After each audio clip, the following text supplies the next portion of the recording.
cái thịt chó lò cái mà thôi đâu cái tại nó không lấy rồi không đóng đâu cái thứ thoát là cái này cái tại nó 한 냄새 다 냄새가 노래라는 얘기야. 다른 거 없고. cái hi là cái mày tôi thịt 나가 할아버지. 엄마 맞지? 엄마.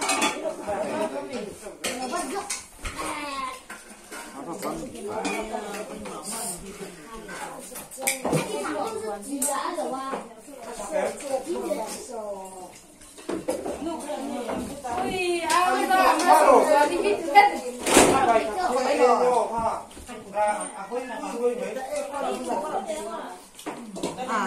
cái hít cái nó không có trong cái nó tục cái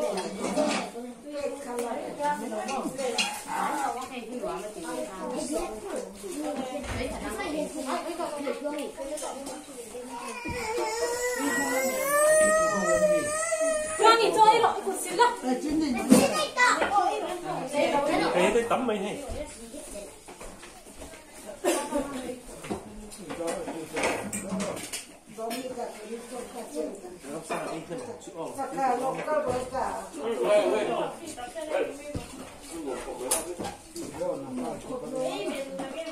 cái phone cái cậu không biết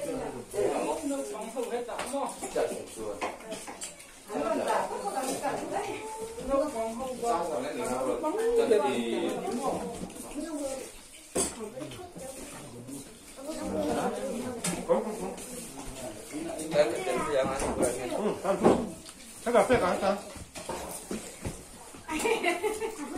điếc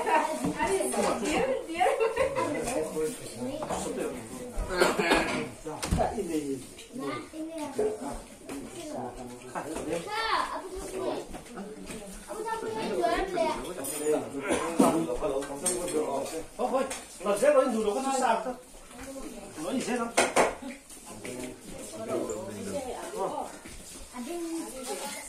cô xem vui ôi là tuy thôi rồi là cái gì cái họ tổ nữa ăn luyện tuyến cho nào ăn luyện tuyến Alo supply à?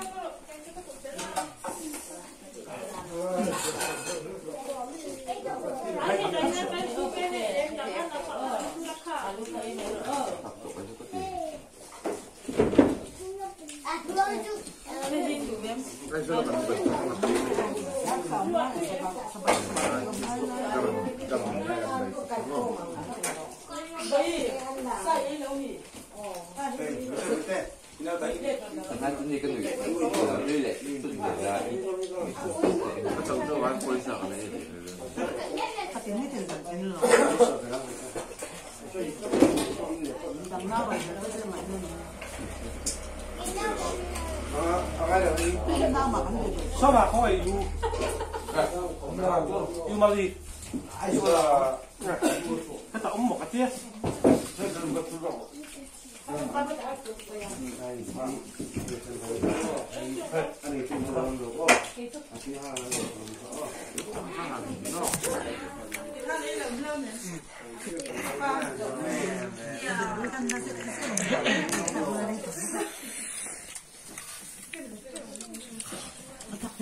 뭐 달라는데?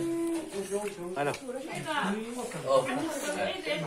Lấy ha, sát sẵn bắt bánh đường đây. Sát sẵn bắt bánh. Sát sẵn không to đi. ngồi lại lên này dạ, dạ, 我们这样